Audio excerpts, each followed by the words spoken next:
16 months has passed since the referendum and there isn't one clear, unambiguous agreement between the UK and the EU on the terms of the exit. With deadlock announced by EU negotiators, there will be little progress on issues crucial for UK business as membership of and access to the single market, cross-border movement of goods and the rights of EU workers. These are major business issues, with no firm timetable for resolution. With so much uncertainty, businesses can't plan for the future changes Brexit will bring. Yet Brexit is already having an impact on them, perhaps neither fully noticed or recorded. Here's what we know: the UK economy is slowing down, GBP weak, and fewer EU citizens are choosing to work in the UK. But actually there are hundreds of other Brexit KPIs that businesses can monitor, as markets are adapting to Brexit well in advance of government efforts.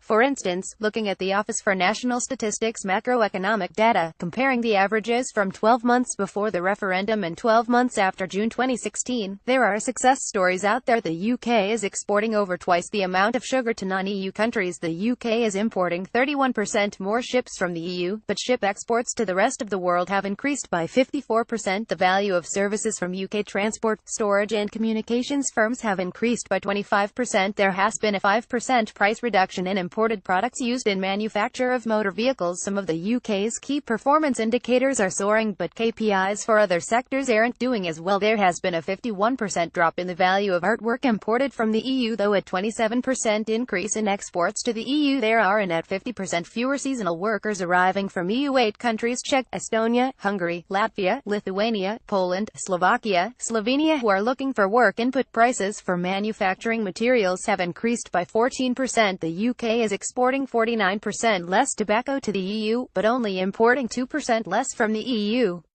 The list is long and varied, but the clues to how Brexit will impact your particular firm are in these KPIs. A picture of Brexit emerges bespoke to your business when looking at relevant trends in prices, trade volumes, indices and surveys. These economic changes may have occurred without Brexit. The model we use assesses all the relevant KPIs for costs and sales of a particular firm, combining the two to understand the impact on operating profit. There are many ways a business can use the data, but first and foremost is to establish a strategy, with resources to actually collect and monitor that data. Take control. It's your business. We suggest establishing a Brexit cause and effect strategy, which should give you the confidence to make informed decisions for your Brexit plan. It may be too early for definitive action, but the benefits of a formulated and agreed plan are that it can be monitored, refined and validated, then communicated to your stakeholders, putting you back in control, rather than at the whim of UK-EU negotiations. But to grow your business by capturing new markets, building stronger customer relationships, reducing costs, or simply reacting faster than your competition, you can't just focus on what has happened. Businesses must plan ahead. A robust future plan can be created by undertaking a relatively simple exercise of forecasting what could happen to your business if Brexit delivers certain changes.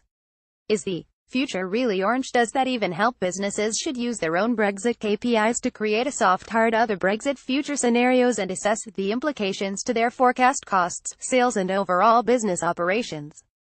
This exercise will highlight the stresses a business may face under certain Brexit outcomes, allowing a focused management effort into solutions. For example, a UK auto business saw increased tariffs on EU imports as a major threat, but modeling demonstrated increased international car part sales and weaker GBP as offsets. A UK agricultural business saw risks of declining volumes of seasonal EU workers and increased UK labour costs, but their future scenarios highlighted the possibility of increased domestic sales as consumers' businesses sourced from Britain. Wages up but sales up too. There is value in Brexit scenario planning.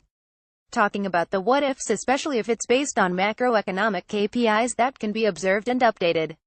While the interpretation of the effect on a business costs or sales is subjective, it's hard to argue with factual-based macroeconomic data that signposts the direction of travel and the overall impact to the business.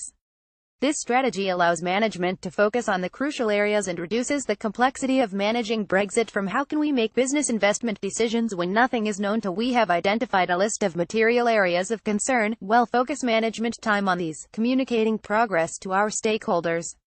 Robust planning enables agile management. It's highly likely Brexit will bring changes to your business, either directly on your operations, employees, legal structure, financing, or indirectly your business chain, suppliers and customers.